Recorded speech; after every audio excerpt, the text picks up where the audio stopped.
Hello there folks, welcome back to the Chap's Guide. My name is Ash and I am your host on this journey through men's style, self-development and personal grooming. Now today I'm going to retell to you my adventures in London in the last week because, well, the story goes back a couple of months really, because I approached a fellow YouTuber by the name of Chris, who you will know as the host of the British Dapper channel. I approached him and said, look, there's not too many of us British YouTubers here within the men's lifestyle world. Why don't we jointly host a meet and greet to bring our viewers together? Why don't we get folks together? It'll be great. We can have conversations, they can meet us, they can ask questions, and we know we will have people in the same space who are striving towards a common purpose, their journey to Chap Nirvana, and we can all enjoy each other's company and it'll be a jolly old time. So Chris said, let's do it. So we set the date for Wednesday in the last week. I'm filming this on Saturday, so it was a few days ago, in central London. Now, I don't get to go up to London too often on my own. I've normally got my family with me, and then I tend to do family-oriented activity. But as a single gentleman chap on a 2 overnight trip to London, as well as meeting all of the fantastic chaps I did at the meet and greet, it was an opportunity to spend some me time in perhaps one of the most sartorial, cosmopolitan cities on this planet. And I thought I would just regale you with my adventures over the 2 days that I was there. So I'm just going to talk you through my trip really. I've written it down here so I don't forget any of it. But basically I set sail for London from my local train station on Tuesday morning, and it's only 2 hours, about 150 miles to London from where I live. So I was in London by lunchtime. Now I made my way to my venue where I was going to be staying, a place called the Union Jack Club via the Tube. Didn't take very long, 15 minutes from getting in at the main Paddington train station. I was at the Union Jack Club. And the Union Jack Club, for the uninitiated, is a members club for people who have served in Her Majesty's Armed Forces, or people who are military from outside the country. I believe they get a sort of honorary membership when they're visiting the UK. It's a lovely club. It's very secure. It's right in the middle of the city, very modestly priced as well, which is why many of us ex-service people really enjoy being members. So quite in the sort of traditional style. So I got my kit into the baggage room and then I made my way to the bar and I had a refreshing pint of beer before getting out there and walking the streets of London. Now it was a glorious sort of, I would say, mid-autumn day really, although it's the end of September when I was there. It was almost like a summer's day. It was 20 plus degrees Celsius and the city was bathed in the most beautiful light. So I walked alongside the Thames, stopping briefly to admire the beautiful Palace of Westminster, which is the seat of government here in the UK, most recognisable to people by that large clock tower on the outside that people call Big Ben. So I looked at that for a little while. There weren't too many tourists in town. There's no school holidays or anything. Well, I say there weren't too many tourists. It'll be an unusual day of the year where London isn't full of tourists, but it wasn't hugely thronged with tourists because there's no school holidays here in the UK at the moment. So I walked alongside the Thames and it was my intention to go to a little venue to have lunch. Now I strolled along to a place called Vauxhall, which is a sort of inner city suburb of London, and there's a place there that I've been wanting to go for a long time called the Tea House Theatre, and I've seen it advertised in many sort of magazines and things like that. And basically it's an old Victorian public house, which has now been converted into a cafe dining experience, but also a theatre as well. And in the evenings they have lots of live events. They have music, they have on the Thursday of my visit this week they had a Henry VIII evening where they had a chap come in dressed as Henry VIII and he retold stories, a reenactor obviously, to tell stories about his reign, Henry VIII. So it was a kind of a living history theatrical performance, but in the daytime it's just a cafe and somewhere you can go to dine. So I walked in there and I wasn't disappointed from what I'd read. It was, a very eclectically furnished old-fashioned building with lots of, ill-matching furniture. It all looked very eccentric and wonderful. You know, there were a couple of people sat over in the corner playing a game of chess. There was somebody else sat over here with their dog. So I ordered a brie and cranberry sandwich, which I had with a beer again. So I went nuts. I had 2 pints of beer that day, and I sat there and I thoroughly soaked up the ambience. There was a table full of magazines and periodicals you could avail yourself to, and I sat there for a good while and thoroughly enjoyed it, my lunch. So then I stepped outside back into the sunlight, and just across the street, sorry, I'm being plagued with flies, just across the street was a building I immediately recognised, and if you're a fan of the James Bond franchise, you would recognise it too, because it is the MI6 headquarters. MI6, of course, the government agency which Commander James Bond works for in his fictitious role as a spy, but in real life, and that building actually featured in a number of the Bond movies with Pierce Brosnan, with Daniel Craig. I think it got blown up in Skyfall or whatever, but it is actually the MI6 building. MI6, more of a historic name. Its actual real name is the Secret Intelligence Service, although it's broadly termed MI6 generally, which is the external government intelligence gathering body. Internal, it's MI5. External, it's MI6. And, you know, that's James Bond's sort of agency of choice. So I stopped to admire that for a moment. Spectacular building though it is, and there's, you know, guards all dressed in black with submachine guns guarding the exterior door. So it looks exactly as it is, you know, this super secret. Although strange to have this super secret place right in the middle of central London, but there we are, who's to tell. But as I walked along, I'm sure I just caught sight of an Aston Martin flying in through the vehicular gate, and I thought, ooh, could that be James Bond? I know it's not, but you know, let's exist in a moment of imagination for a while. It makes life much more fun. So then I walked across the city, and I ended up walking about 10 miles, just taking in the ambience of London. It is like, if you've never been to London, it's like walking around, you know, the world's largest living history museum. Because wherever you go, there's a monument or there's a building that you will recognise from the cinema or from just world history. So it's something you can really suck in and enjoy it. So Tuesday evening, after my sort of walk around the Fleshpots of London, I went back to the Union Jack Club and I had a wonderful meal in their dining hall, silver service restaurant. Again, very modest prices, all subsidised for us veterans, you know. I think I had a sort of smoked haddock meal, which was lovely. And I bumped into Chris from the British Dapper channel, who was also staying in the UJ Club because he's a military veteran too.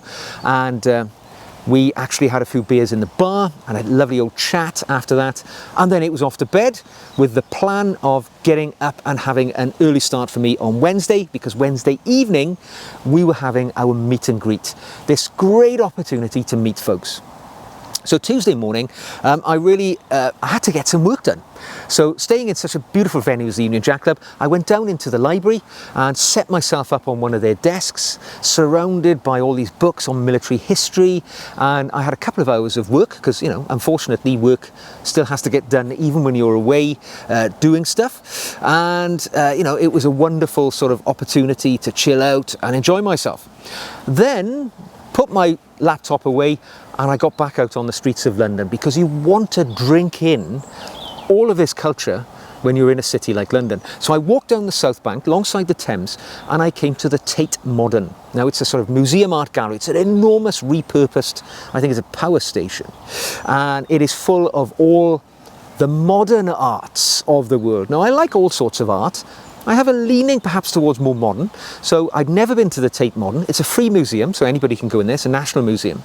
And it doesn't cost a penny. And it is enormous. It is on a gigantic scale. And I have to admit, I spent a couple of hours of bafflement walking around trying to interpret some of this modern art. It's a very big building, you know, you can walk around for days in there. So I very much enjoyed that. It was a true experience.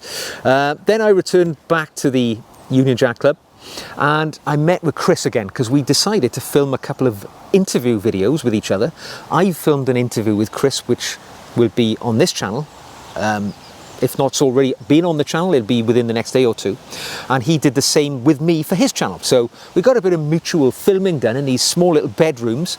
And then, you know, before going on to meet our viewers, I decided I got to get back out on the street. So just a short distance away from the Union Jack Club, maybe half a mile, is the Imperial War Museum of the UK. It's a spectacular national museum again, which is free to get in, and it's well worth the effort. It doesn't glorify warfare and conflict. It very much represents both sides of the story. It talks about bravery, talks about history, it talks about the tragedy of war. Not more so could it be in evidence than the Holocaust exhibit, which is currently in the Imperial War Museum, which is harrowing to walk through, but it certainly reminds you of the horrors of human conflict. So that was quite an experience. I like walking around the Imperial War Museum. I've been there many times, and it's wonderful. I like military history. I like looking at medals and things like that. And you know, there's loads of that in evidence in the Imperial War Museum. It's a wonderful way to spend a few hours. Again, doesn't cost a penny. It's free of charge. So I absorbed all of that, and then made my way back to the UJ Club. Got dressed up, of course. And then it was just a short walk across to the Wellington Hotel, maybe 50 metres from the Union Jack Club, to our meet and greet. So at 6 o'clock, me and Chris walked in, barely had a chance to order a pint at the bar when we started to meet our viewers who'd come to say hello. First person I met was Ian, who'd come quite a way to have a chat with us. And then it was just, you know, a flow of folks coming in from London, from all over the UK. And it was such a wonderful opportunity to meet people who have been watching the channel. Many were patrons who have invested in the channel financially, helped me to pay for these things like going to London, holding these meet and greets. Very integral part of the work that I do here. But also, being a patron, being a supporter of the channel, it means you're my friend. And it was so wonderful to meet so many friends who I'd never physically met before, who I've corresponded with via email, people who I've, you know, communicated with their comments on each video, but I'd never met them. And it was just a cavalcade of excellence. All of these men walked into this pub, all dressed well. You'd never seen so many wonderful shirts and ties, and, you know, shiny shoes were aplenty. We elevated the sartorial standards of the Wellington Hotel for those 4 or 5 hours to levels that they have never seen before. Our level of conversation was equally as stimulating and sparkling, and I can only say, I can't mention everybody's name who I met that night, but it was my pleasure and my joy to meet you all, and to see the way that you interpret style in your lives. And I learned a lot, and it was wonderful to have those conversations and to meet you all in person. In fact, it was the highlight of my experience as a YouTuber. To this day, I have to admit, it was very special, because I often, as I said many times on the night, I sit here in a field speaking to a camera, and I get very little reaction or interaction through the work that I do here. So meeting people in the flesh and talking about what I talk about here, but with real humans, what a joy that was. And some great outfits were on display too. So I only had one beer all night. I was so busy talking to people that after like 5 hours of talking, I had one beer. I didn't even go to the toilet. Such was my enthusiasm to talk to everybody that night. And it's the beginning of something more. I have to tell you, I am already talking about our next meet and greet. It might be even more interesting, more sparkling, more activity, more interesting for the people attending. We might have an enrichment lecture. We might have any number of things, a Q&A session, and then lots of intermingling and networking. What really warmed my heart was, even though I was talking to everybody and, you know, having the chance to speak to everyone, what I loved to see was these gentlemen, total strangers, shaking each other's hand, introducing themselves, and then looking back a moment later, and they were engrossed in a conversation on their journey to Chap Nirvana. And that was great, bringing strangers together and making them friends. A true highlight of my life, let alone being a YouTuber. And that's something I'm definitely going to do more of in the future, and myself and Chris agreed, definitely we will seek to pursue together with our 2 separate channels. So I went to bed that night buzzing with the excitement and the joy of the evening, not with any alcohol because I barely drank anything. But the beauty of that was I woke up the next morning fresh as a daisy, full of joy, and I thought, I'm not catching the train till 12:30.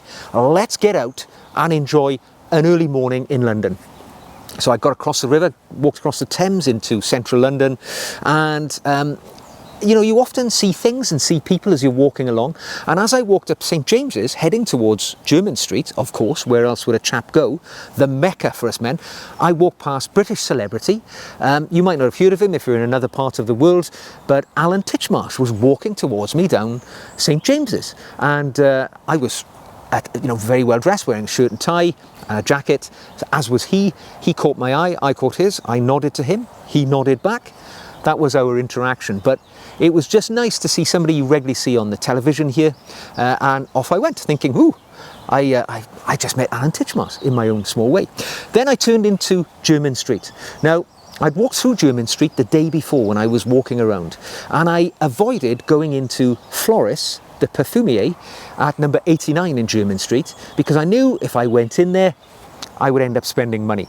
And the previous night in our meet and greet, Ian, the first viewer that I met, he was carrying a florist bag and he had purchased himself some florist number 127 special, right? So I thought, ooh, there's a temptation, you know, I got to go in there and have a look around. I've got 127 and it's a great fragrance, but there are so many in there. So I walked in and you're always greeted by that familiar wood paneling and that beautiful smell and ambiance within Floris. And I looked at their collection and there was one fragrance I've been thinking about trying for a long time, and I ended up buying it, and it was Floris Elite. It's quite a lovely, fresh, but modern smelling fragrance from their, I think it's from their signature collection. And yeah, I couldn't resist. I smelled it. £100 later, I walked out of the store with my little bottle of Elite ready to take home.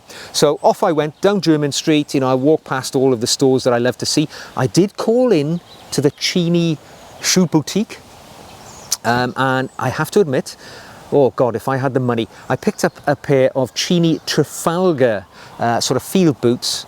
They have a beautiful, I think it's like a tobacco leaf colour. Oh my word, I tell you what, I think it's 495, 475 pounds.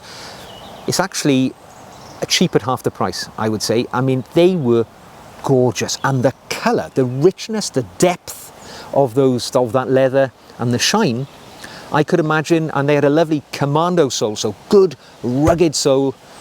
I could easily bring them into the collection. I just need the money. But no, it was lovely to go in there and admire their collection, as I did in many of the stores. I walked into many of the stores, saw Edward Green, my current target for a next pair of shoes which I intend to buy, probably from their factory outlet though, during the sale, because I can't afford their prices. They're way over £1,000 generally, but nice to look and admire the stuff in the store. So as I walked along, went up Burlington Arcade, which is a spectacular covered shopping arcade. And as I was walking along, halfway up the arcade, there's always a shoe shine guy there, you know, top end shoe shine, putting some lovely shines on. And as I approached the shoe shine, I recognised one of the people sat waiting for a shoe shine. There was a gent having his shoes done and a man sat next in line. And as soon as I clocked him, I recognised him. It was Jeremy Hackett. Now, Jeremy Hackett is the founding father of the Hackett tailoring house on Savile Row. British company, you know, they've also got a store on Jermyn Street, in fact, but their sort of main base is on Savile Row. And Hackett's have really, they make bespoke clothing as well as various off-the-peg stuff and accessories. They've really got a lot of traction, and Jeremy was sat there just waiting for his, you know, turn to have his shoes cleaned. And I walked slowly past, you know, earwigging as I did, had a look at him. He was wearing this totally debonair black and white sort of tartan, I think it was a double-breasted suit. He looked pin sharp, as you would expect, of the founding father of a Savile Row tailoring house. And he was chatting to this fellow about style. So I thought, yep, definitely Jeremy Hackett. I then walked up the end of the street and I found myself in Savile Row. And I was again starstruck, because as I walked along, who should be walking towards me down Savile Row carrying a briefcase with a pink scarf fluttering in the wind, but Simon Crompton, sort of pretty well known within the men's sartorial world as a style journalist. He's done some design work for Private White VC, which is another British heritage company, and yeah, exactly as he looks in every other medium I've ever seen him, ambling along Savile Row, same side of the road as me, so I nodded to him, off he went. But yeah, it's funny, you know, in the space of just a short period of time, I'm sort of reeling off these people who are familiar to me through the mass media, through the sartorial world, but, you know, these are people who make London their place of business, and of course I shouldn't have been surprised to see them. As I walked along the row, up one side, glancing into Gaziano and Girling at their beautiful footwear, down the other, walking past, you know, the brands which I'm so familiar with, Huntsman, Norton and Sons, my personal favourite, of course, Dejan Skinner, number 10. You know, off I went past Drake's next door. I then glanced down into the basements, because as you walk along Savile Row, when you look down, whereas the first floor is where the retail takes place, down in the basements is where the suits are actually made, and you can see through the big windows the tailors going about their business, cutting the suits, cutting the templates, and you can see the sewing being done, you know, these works of art being created in front of your very eyes. As I walked past another very famous brand, but doesn't get a lot of mentions really, Chittleborough and Morgan, formerly of Nutters, which is a famous tailoring house. Now Chittleborough and Morgan, Mr. Chittleborough is long retired, but Joe Morgan, the titular name on Chittleborough Morgan, he was actually standing at the work table by the window, dressed in a sort of waistcoat and trousers. They all wear three-piece suits, the men tailors, when they work. But I looked down and there he was, sewing some chap's jacket. And I stopped for a moment to admire this master tailor at work. Now, it's fair to say Joe Morgan is perhaps, you know, one of the greatest living tailors in the world today. A rich history of excellence. His house style is dynamic, interesting and instantly identifiable compared to some of the other tailoring houses. And, you know, I really feel jealousy about material things. You know, I'm grateful for the life that I have.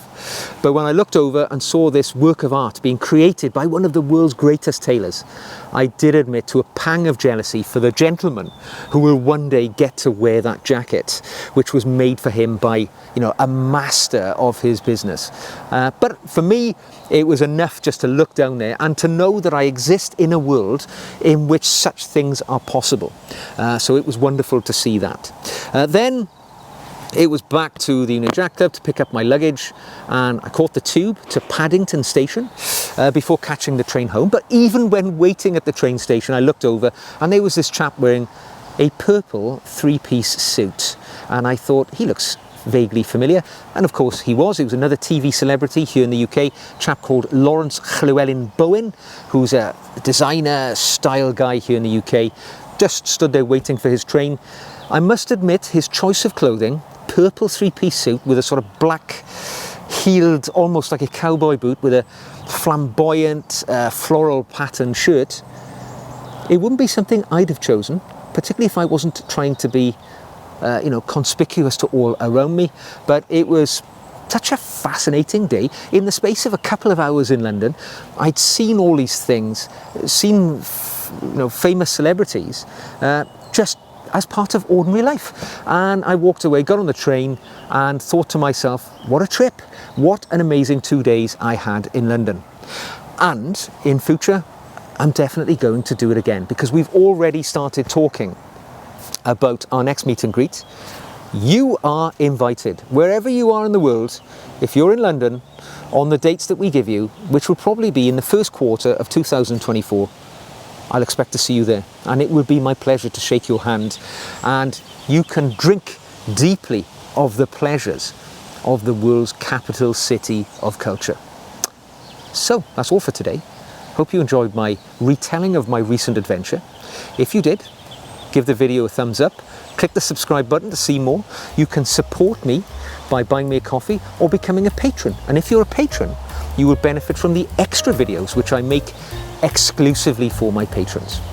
So until the next time, put your best foot forward wherever you live. Go and find those cultural fleshpots in your world, and I'll see you again very soon.